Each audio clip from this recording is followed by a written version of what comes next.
Hello everyone, welcome to our YouTube channel DCS Pandit. इस lecture में हम बात करेंगे एफ स्ट्रिंग्स की।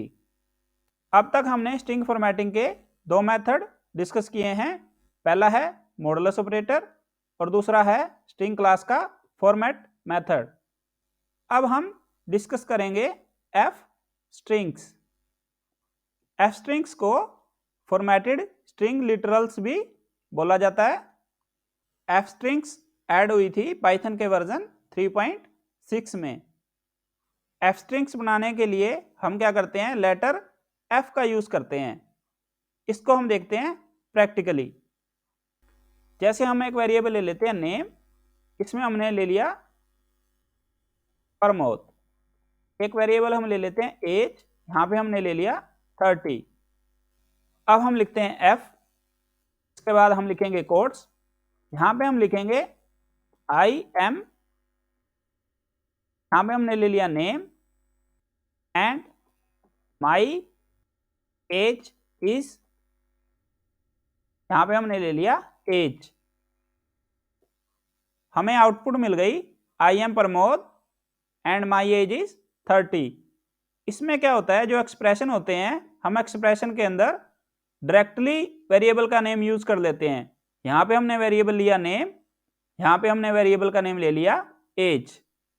हम यहाँ पे कोई भी वैलिड एक्सप्रेशन लिख सकते हैं।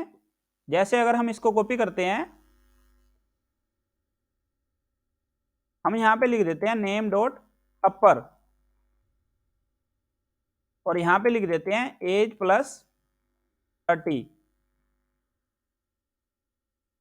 तो इसने हमें जो आउटपुट दी उसके अंदर क्या हुआ, नेम आया कैपिटल लेटर में और एज आई 60। तो इसने जो नेम था उस पे अपर मेथड अप्लाई किया और यहाँ पे क्या किया, एज के अंदर 30 ऐड किया।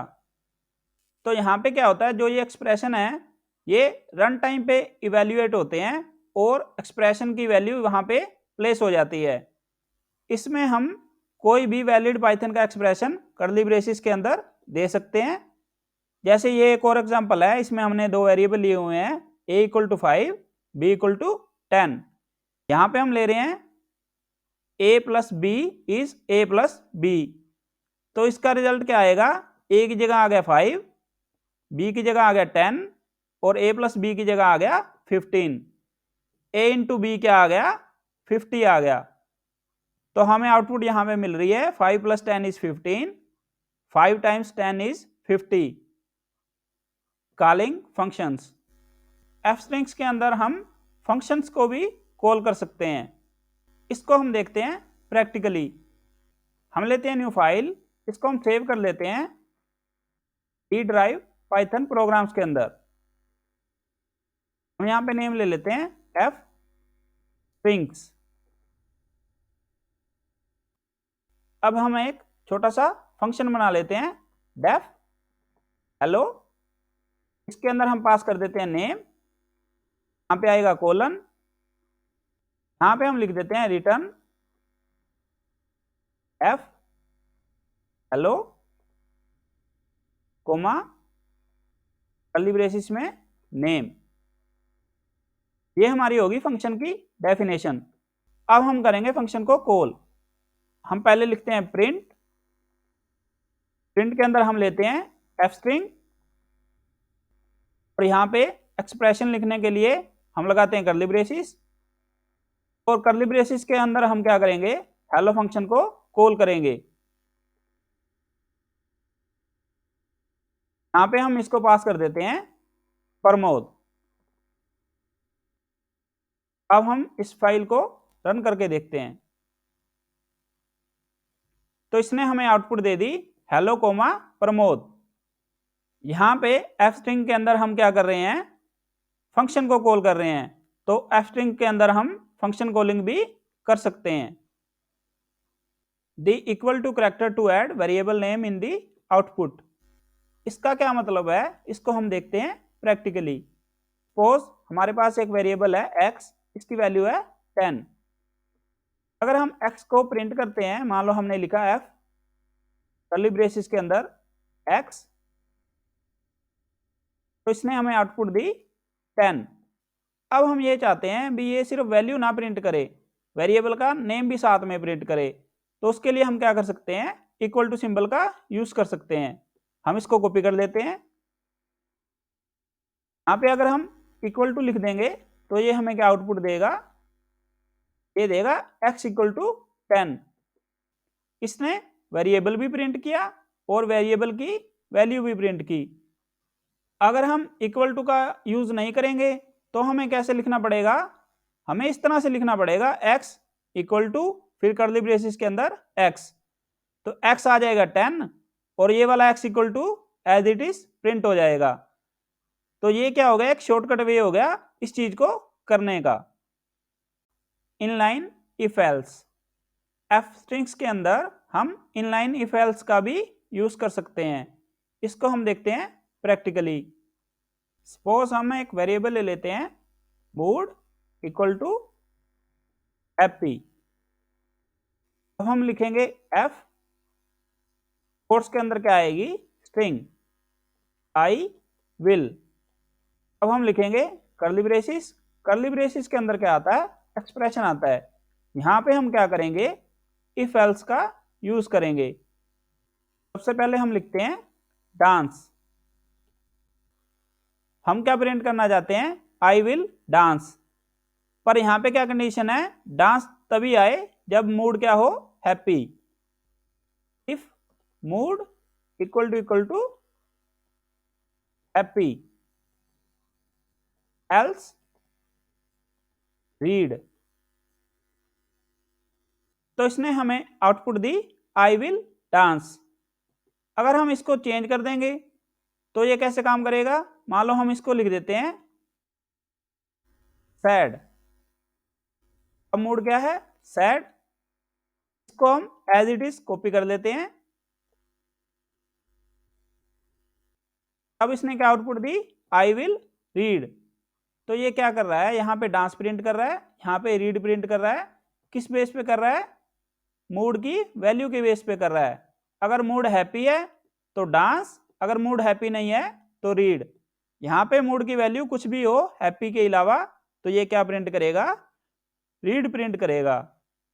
एक्सेसिंग डिक्शनरी आइटम्स, यहाँ पे एक्सप्रेशन के अंदर हम डिक्शनरी की आइटम्स को भी गेट कर सकते हैं। यहाँ पे हम क्या कर रहे हैं, हमने लिखा पर्सन, स्क्वायर ब्रैकेट के अंदर हमने क्या पास किया हुआ है, नेम। तो यहाँ पे हम क्या कर रहे हैं, डिक्शनरी में की पास कर रहे हैं और उसकी वैल्यू गेट कर रहे हैं। तो नेम यहाँ पे क्या है, की, और जोन क्या है, वैल्यू। तो यहाँ पे इस एक्सप्रेशन की जगह क्या आ जाएगी, वैल्यू आ जाएगी जोन। यहाँ पे हमें मिल गया जोन।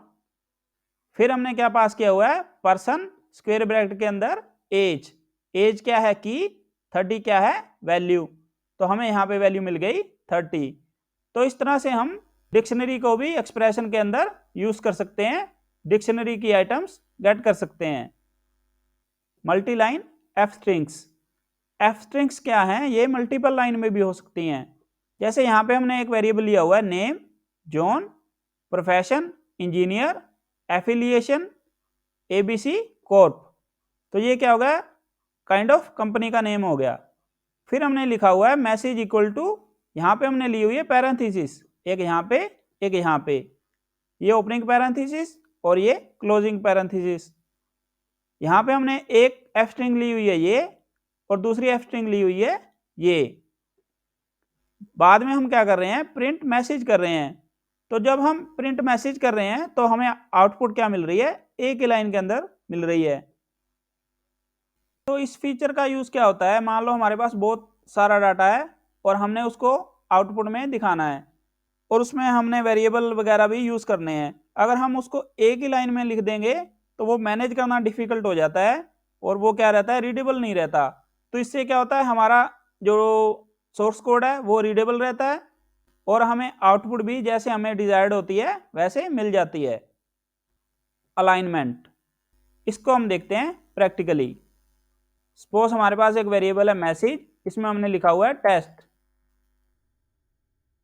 अब हम लिखते हैं एफ कर्ली ब्रेसिस, यहां पे हम लिख देते हैं मैसेज।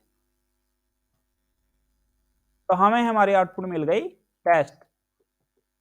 अब हम ये चाहते हैं जो ये हमारा मैसेज प्रिंट हुआ है टेस्ट, इसकी विड्थ आए 10 और ये सेंट्रल लाइन आए, तो उसके लिए हम क्या करेंगे, हम इसको कॉपी करते हैं,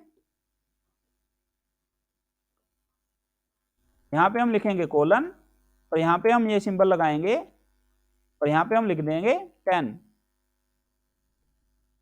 तो अब क्या हुआ, ये जो टोटल विड्थ है ये आई 10, क्योंकि यहाँ पे हमने लिखा था 10, और इस सिंबल का मतलब हो गया ये जो हमारी स्ट्रिंग है ये क्या आ जाए, सेंट्रल लाइन आ जाए।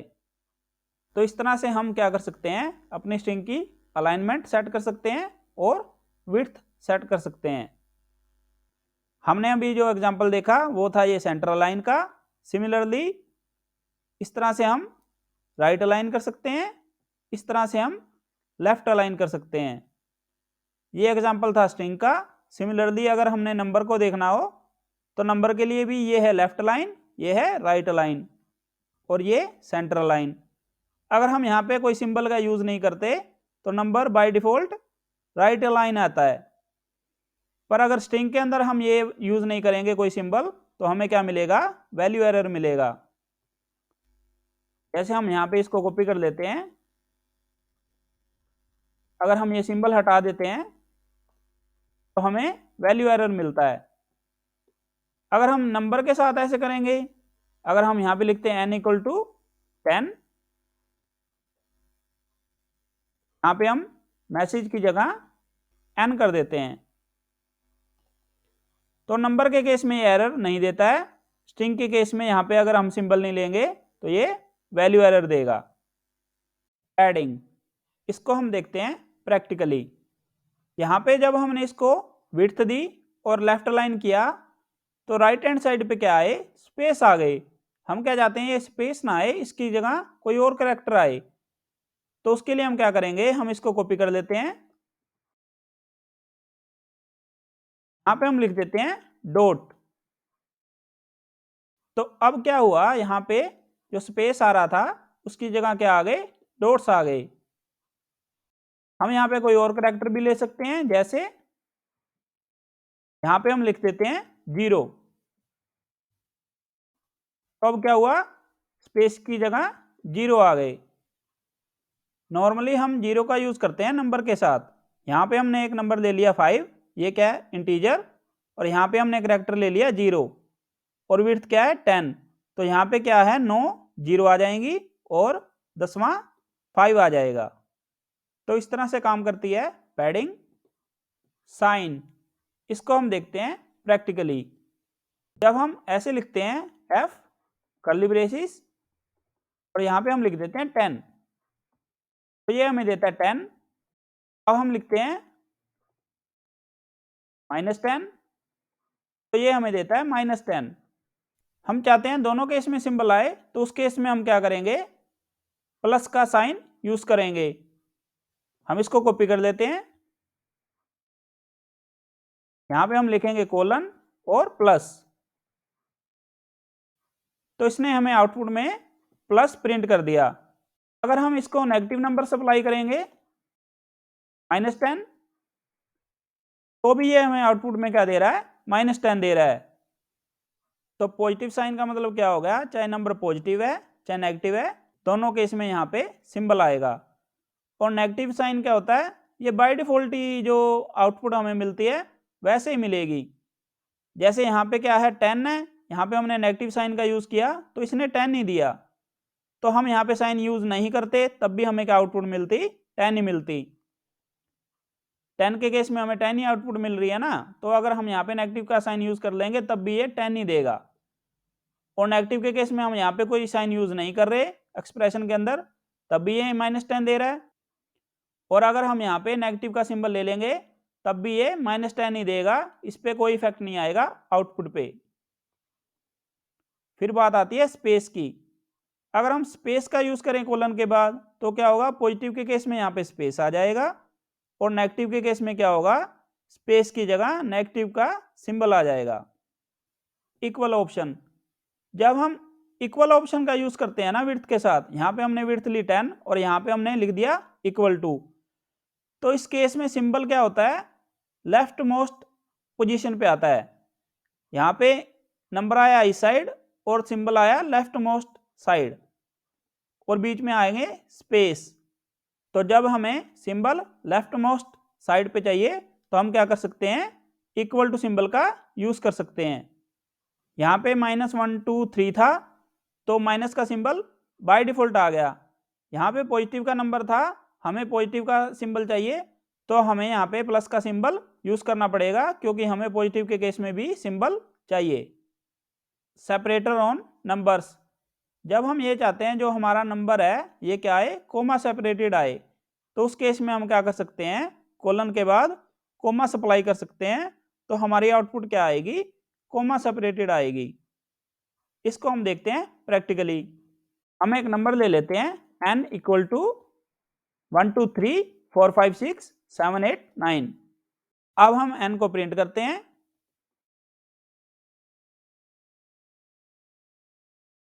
तो इसने क्या किया, सिंपली इसको प्रिंट कर दिया। अब हम क्या करते हैं, यहाँ पे कोलन के बाद कोमा लगा देते हैं।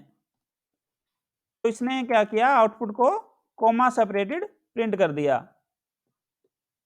इसका यूज हम फ्लोटिंग पॉइंट के साथ भी कर सकते हैं और नेगेटिव नंबर के साथ भी कर सकते हैं। हम नंबर्स को डिफरेंट काइंड से रिप्रेजेंट कर सकते हैं, जैसे एक नंबर की बाइनरी रिप्रेजेंटेशन हो सकती है, ऑक्टल रिप्रेजेंटेशन हो सकती है। तो अगर हमने नंबर को बाइनरी में रिप्रेजेंट करना है तो उसके लिए हम क्या यूज करते हैं, बी का यूज करते हैं। हम यहाँ पे लिख रहे हैं 10:b। तो ये क्या करेगा, 10 की बाइनरी रिप्रेजेंटेशन हमें देगा। 10 की बाइनरी रिप्रेजेंटेशन क्या होती है, 1 0 1 0। सिमिलरली 10 की ऑक्टल रिप्रेजेंटेशन क्या होती है, 1 2। और नंबर की हेक्साडेसिमल रिप्रेजेंटेशन दो तरह से होती है, एक होती है स्मॉल एक्स का यूज करके और एक कैपिटल एक्स का यूज करके। जब हम स्मॉल एक्स का यूज करते हैं तो 10 कैसे रिप्रेजेंट होता है, as a small A represent होता है। जब हम कैपिटल एक्स का यूज करते हैं तो 10 रिप्रेजेंट होता है as a capital A. D type, D use होता है इंटीजर्स के लिए, पर नॉर्मली अगर हमने इंटीजर प्रिंट करना है तो हमें इसका यूज करने की जरूरत नहीं पड़ती। जैसे यहाँ पे हमने लिखा हुआ है F10, तो ये हमें क्या दे रहा है, 10। अगर हम यहाँ पे कोलन डी लिख देंगे तब भी ये हमें क्या देगा, 10 देगा। तो यहाँ पे इसका कोई खास यूज नहीं है। पर अगर हमें क्या करना है, बुलियन वैल्यू से इंटीजर वैल्यू गेट करनी है तब हम इसका यूज कर सकते हैं। जैसे F, यहाँ पे हम लिखते हैं ट्रू डी, तो इसने हमें क्या आउटपुट दी, 1। अगर हम यहाँ पे लिखेंगे फॉल्स तो ये क्या देगा, हमें 0 आउटपुट देगा। ट्रू रिप्रेजेंट होता है 1 से, फॉल्स रिप्रेजेंट होता है 0 से। फ्लोटिंग पॉइंट नंबर्स, तो इसमें क्या होता है, एक होती है वैल्यू, एक होता है प्रिसीशन। यहाँ पे ए क्या है, वैल्यू, और उसके अंदर क्या है 10.1234, और यहाँ पे हमने लिया हुआ है 0.2f। 0.2f का मतलब क्या हो गया, प्रिसीशन इसका क्या है 2। प्रिसीशन 2 का मतलब क्या होगा, डेसिमल के बाद कितनी वैल्यूज आएंगी, 2 वैल्यूज आएंगी। तो इसने 0.1234 में से क्या ले लिया, पहली दो डिजिट्स ले ली 1 2।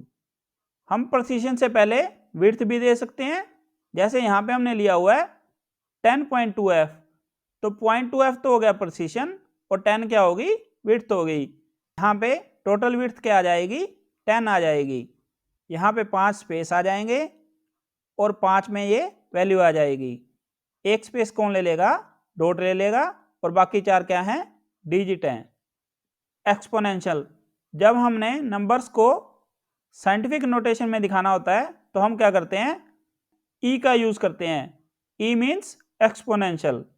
अगर हम ये वाला नंबर लेते हैं तो इसकी आउटपुट हमें मिलती है इस तरह से। यहाँ पे ये जो वैल्यू आ रही है e+04, तो यहाँ पे जो ये 4 है ये मेनली एक्सपोनेंट को रिप्रेजेंट करता है। अगर हम ई का यूज करते हैं तो आउटपुट में स्मॉल ई आता है। अगर हम कैपिटल ई का यूज करते हैं तो आउटपुट में कैपिटल ई आता है। प्रिसीशन, अगर हम यहाँ पे ई के साथ प्रिसिशन की वैल्यू देते हैं तो डेसिमल के बाद कितनी वैल्यूज आती हैं, 3 वैल्यूज आती हैं। और अगर हम प्रिसिशन नहीं देते तो बाय डिफॉल्ट कितनी होती हैं, ये 6 होती हैं। यहाँ पे कितनी वैल्यूज आ रही हैं, 6 वैल्यूज आ रही हैं। इनके साथ भी हम विड्थ का यूज कर सकते हैं। 10 यहाँ पे रिप्रेजेंट कर रहा है विड्थ, और ये वाला सिंबल रिप्रेजेंट कर रहा है left alignment, by default right align, और इस सिंबल के साथ लेफ्ट अलाइन। जी फॉर्मेट स्पेसिफायर, जी फॉर्मेट का मतलब हो गया जनरल फॉर्मेटिंग। ये काम करता है इस फॉर्मूला के बेस पे। यहाँ पे क्या है, अगर एक्सपोनेंट की वैल्यू लेस देन पी आएगी, पी बाय डिफॉल्ट होता है 6। अगर एक्सपोनेंट की वैल्यू लेस देन 6 है तो ये नंबर को रिप्रेजेंट करेगा as a floating point representation. अगर एक्सपोनेंट की वैल्यू 6 है या 6 से ज्यादा है तो ये उसको रिप्रेजेंट करेगा एज ए साइंटिफिक नोटेशन। तो इस नंबर के केस में क्या आ रही है, एक्सपोनेंट की वैल्यू 6 आ रही है। 6 आ रही है तो वो लेस देन 6 तो होती नहीं है, लेस देन 6 नहीं है तो इसने इसको कैसे रिप्रेजेंट किया, साइंटिफिक नोटेशन में रिप्रेजेंट किया। इस केस में एक्सपोनेंट की वैल्यू क्या आ रही थी, लेस देन 6 आ रही थी, तो इसने इसको क्या किया, as a floating point show किया। ये फॉर्मूला कैसे काम करता है, कैसे जनरल फॉर्मेटिंग स्विच करती है साइंटिफिक नोटेशन में या फ्लोटिंग पॉइंट नोटेशन में, इसको मैंने इन डिटेल डिस्कस किया हुआ है सेकंड लास्ट लेक्चर में, जब हमने मॉडुलस ऑपरेटर डिस्कस किया था।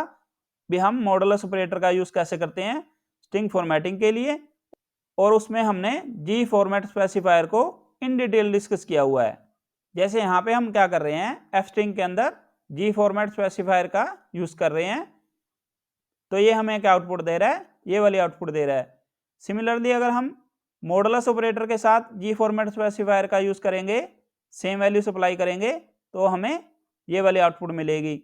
सिमिलरली इसके लिए हमें 1e + 06 आउटपुट मिल रही है, और इसके लिए हमें 1e + 06 आउटपुट मिल रही है। तो जो ये जी फॉर्मेट स्पेसिफायर है, ये मॉडुलस ऑपरेटर के साथ भी सिमिलर काम करता है और एफ स्ट्रिंग के साथ भी सिमिलर काम करता है। तो अगर आपने इन डिटेल ये समझना है भी ये जी फॉर्मेट स्पेसिफायर कैसे काम कर रहा है, तो आप सेकंड लास्ट लेक्चर चेक कर सकते हैं, उसका लिंक मैं आपको डिस्क्रिप्शन बॉक्स में भी दे दूंगा।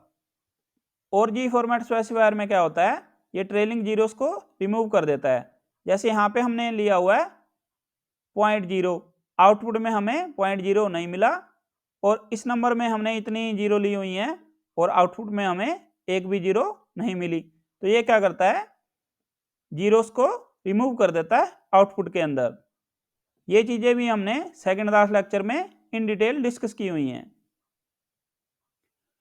परसेंटेज फॉर्मेट स्पेसिफायर, ये क्या करता है, नंबर को 100 से मल्टीप्लाई करता है और उसको एज ए परसेंटेज दिखाता है। एज ए परसेंटेज दिखाने का मतलब क्या हो गया, ये आउटपुट में परसेंटेज सिंबल भी प्रिंट करता है। इसको हम देखते हैं प्रैक्टिकली। हमने एक नंबर ले लिया 0.12345, अब हम इसको प्रिंट करते हैं। यहाँ पे हम लिखेंगे नंबर कोलन, यहाँ पे हम लिख देते हैं परसेंटेज। तो इसने क्या किया, इस नंबर को 100 से मल्टीप्लाई किया। 100 से मल्टीप्लाई करने पे हमें ये वाली आउटपुट मिल गई, और हमें आउटपुट में परसेंटेज सिंबल भी मिल गया। बाय डिफॉल्ट क्या होता है, इसकी प्रिसिशन भी 6 होती है, तो इस वजह से इसने क्या किया, आउटपुट में 3 जीरो ऐड कर दिए। अगर हमने प्रिसिशन को कंट्रोल करना है तो वो भी हम यहाँ पे कर सकते हैं। हम यहाँ पे लिख देंगे 0.2। अब हमें आउटपुट में क्या मिला, 12.35। अब बात करते हैं हैश करैक्टर की। हैश करैक्टर का क्या यूज होता है, जैसे अगर हमने नंबर को एज ए बाइनरी रिप्रेजेंट करना है तो उसके लिए हम क्या करते हैं, बी का यूज करते हैं। जैसे हमारे पास एक नंबर है n = 10, इसको हमने बाइनरी में रिप्रेजेंट करना है तो हम लिखते हैं f n:b। तो ये हमें क्या दे रहा है, इसकी बाइनरी रिप्रेजेंटेशन दे रहा है।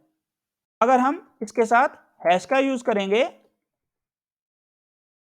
यहाँ पे हम लिख देते हैं हैश, तो ये आउटपुट में रिप्रेजेंटेशन के साथ 0b भी प्रिंट करके देगा। बाइनरी के केस में 0 भी आएगा, ऑक्टल के केस में O आएगा, हेक्साडेसिमल के केस में X आएगा। और हम हैश करैक्टर का क्या यूज कर सकते हैं, जैसे हमने देखा था जनरल फॉर्मेट के अंदर ये क्या करता है, ट्रेलिंग जीरोस को रिमूव कर देता है। यहाँ पे हम इसको सप्लाई कर रहे हैं 100.0 और हम G का यूज कर रहे हैं, ये आउटपुट दे रहा है 100, इसने ट्रेलिंग जीरोस को रिमूव कर दिया। तो अगर हम यहाँ पे क्या लिखेंगे हैश G, तो ये क्या करेगा, ट्रेलिंग जीरोस को प्रिंट कर देगा, उनको रिमूव नहीं करेगा। पर यहाँ पे क्या हुआ, हमने 100.0 सप्लाई किया तो इसने प्रिंट किया 100.000, यहाँ पे इसने 3 जीरो प्रिंट करके दी, क्योंकि बाय डिफॉल्ट ये क्या कर रहा है 6 डिजिट प्रिंट कर रहा है। तो यहाँ पे 3 डिजिट इधर आ गई और 3 डिजिट इधर आ गई। अगर हम इसको 1000 दे रहे हैं तो ये क्या कर रहा है, 4 डिजिट इधर प्रिंट कर रहा है, 2 डिजिट इधर प्रिंट कर रहा है, तो टोटल डिजिट कितनी हो गई, 6 हो गई। अगर हम इसको प्रिसीशन दे देते हैं, जैसे यहाँ पे हमने लिखा 0.4, तो ये क्या करेगा, 4 डिजिट प्रिंट करेगा। तो यहाँ पे कितनी डिजिट प्रिंट हुई, 3 इधर और 1 इधर, टोटल 4। और अगर हम इसको 1000 सप्लाई करेंगे और 0.4 प्रिसीशन देंगे तो ये क्या प्रिंट करेगा, 1000 पॉइंट। हालांकि पॉइंट के बाद कोई भी वैल्यू प्रिंट नहीं हो रही, तब भी ये क्या करेगा, आउटपुट में पॉइंट हमें प्रिंट करके देगा। सिमिलरली हम इसको फ्लोटिंग पॉइंट और एक्सपोनेंट के साथ भी यूज कर सकते हैं। आप ये वाले एग्जांपल को देख सकते हैं। डेट फॉर्मेटिंग, एफ स्ट्रिंग्स के अंदर हम डेट फॉर्मेटिंग भी कर सकते हैं। हमने क्या किया, डेट टाइम मॉड्यूल से डेट टाइम क्लास को इंपोर्ट किया, फिर हमने लिखा हुआ है डेट टाइम डॉट नाउ। ये क्या करेगा, नाउ वेरिएबल के अंदर करंट डेट टाइम असाइन कर देगा। उसके बाद हम क्या कर रहे हैं, अपने एग्जांपल्स के अंदर नाउ वेरिएबल का यूज करके डिफरेंट काइंड से इसकी फॉर्मेटिंग कर रहे हैं। ये वाला एग्जांपल 5 जन 2024 को कंसीडर कर रहे हैं और उस दिन क्या था, फ्राइडे था। तो यहाँ पे हम लिख रहे हैं नाउ वेरिएबल, इसके अंदर क्या है, करंट डेट टाइम, और फिर हम लिख रहे हैं %a। ये हमें क्या देता है, ये देता है वीकडे एज ए एब्रीविएशन। इसने फ्राइडे को प्रिंट किया FRI। अगर हम यहाँ पे देंगे कैपिटल A तो ये क्या प्रिंट करेगा, फ्राइडे। सिमिलरली अगर हम लिखेंगे %W तो ये क्या प्रिंट करेगा, 5। ये 0 को मानता है संडे और 6 को मानता है सैटरडे, तो 5 क्या हो गया, फ्राइडे। जैसे हम %D यूज करेंगे तो ये क्या करेगा, इसकी न्यूमेरिक रिप्रेजेंटेशन देगा डे की। तो 5 को इसने कैसे प्रिंट किया, 05 प्रिंट किया। अगर हम %b यूज करेंगे तो ये क्या देगा, एब्रीविएशन में मंथ का नेम देगा। अगर हम कैपिटल B लिखेंगे तो ये देगा जनवरी। सारे के सारे एग्जाम्पल इस डेट को कंसीडर कर रहे हैं। अगर हम %Y लिखेंगे तो ये क्या देगा, 24। अगर कैपिटल Y लिखेंगे तो ये क्या देगा, 2024। कैपिटल H क्या देगा, 24 आवर क्लॉक के हिसाब से आवर देगा। तो 24 आवर के हिसाब से आवर 13 हो गया, तो 12 आवर क्लॉक के हिसाब से वो क्या होता है, 1 होता है। सिमिलरली हम मिनट्स गेट कर सकते हैं, सेकंड गेट कर सकते हैं, माइक्रो सेकंड भी डेट से गेट कर सकते हैं।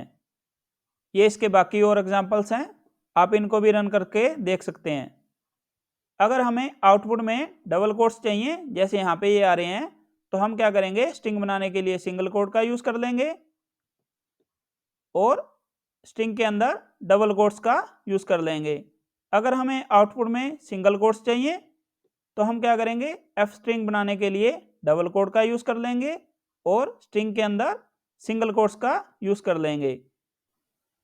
अगर हमने स्ट्रिंग बनाने के लिए डबल कोट्स का यूज किया है और विद इन स्ट्रिंग भी हमें डबल कोट्स चाहिए, तो हमें क्या करना पड़ेगा, बैकस्लैश का यूज करना पड़ेगा। अगर हम डायरेक्टली ऐसे लिख देते हैं, स्ट्रिंग बनाने के लिए भी डबल कोट्स और उसके अंदर भी डबल कोट्स, तो हमें क्या मिलेगा, सिंटैक्स एरर मिलेगा। तो उस केस में हमें क्या करना पड़ता है, यहाँ पे बैकस्लैश लगाना पड़ता है, जैसे हमने यहाँ पे लगाया हुआ है, तो ये क्या करेगा, सही काम करेगा। बैकस्लैश क्या होता है, स्पेशल करैक्टर होता है। जैसे न्यू लाइन के लिए हम क्या यूज करते हैं, /n का यूज करते हैं। टैब के लिए हम क्या करते हैं, /t का यूज करते हैं। एफ स्ट्रिंग के अंदर क्या होते हैं, दो पार्ट होते हैं, एक होता है स्ट्रिंग पार्ट और एक होता है एक्सप्रेशन पार्ट। अगर हमें आउटपुट में बैकस्लैश चाहिए तो हम स्ट्रिंग पार्ट में इसको इजीली यूज कर सकते हैं। जैसे जैसे अगर हम ये लिखते हैं प्रिंट एफ डबल स्लैश, तो ये क्या करता है, स्लैश को प्रिंट कर देता है। यहाँ पे हमने दो बार बैक स्लैश का यूज इसलिए किया हुआ है क्योंकि हम बैक स्लैश को डायरेक्टली प्रिंट नहीं कर सकते, तो इसको एस्केप करने के लिए हम क्या यूज कर रहे हैं, दूसरा बैक स्लैश यूज कर रहे हैं।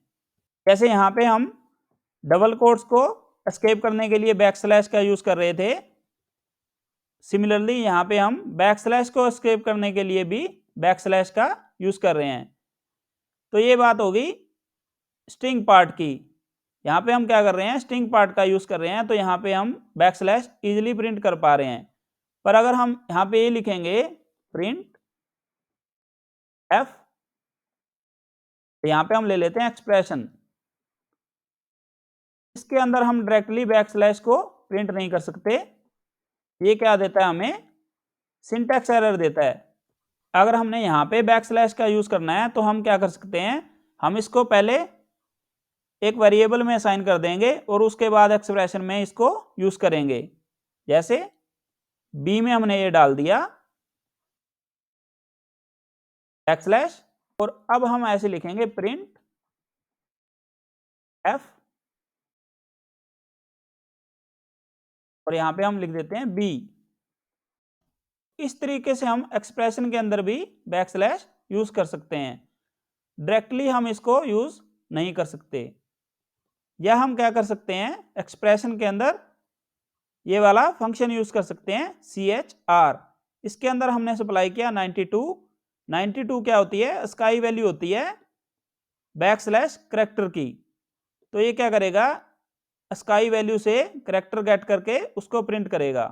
तो या तो हम ऐसे प्रिंट कर लें एक्सप्रेशन के अंदर, या क्या करें वेरिएबल के अंदर असाइन करके प्रिंट कर लें। तो कई बार हमारी रिक्वायरमेंट होती है एक्सप्रेशन के अंदर बैक स्लैश प्रिंट करना, तो उसके लिए हम क्या कर सकते हैं, ये दोनों वे का यूज कर सकते हैं। एक एग्जांपल हम देखते हैं स्लैश एन का।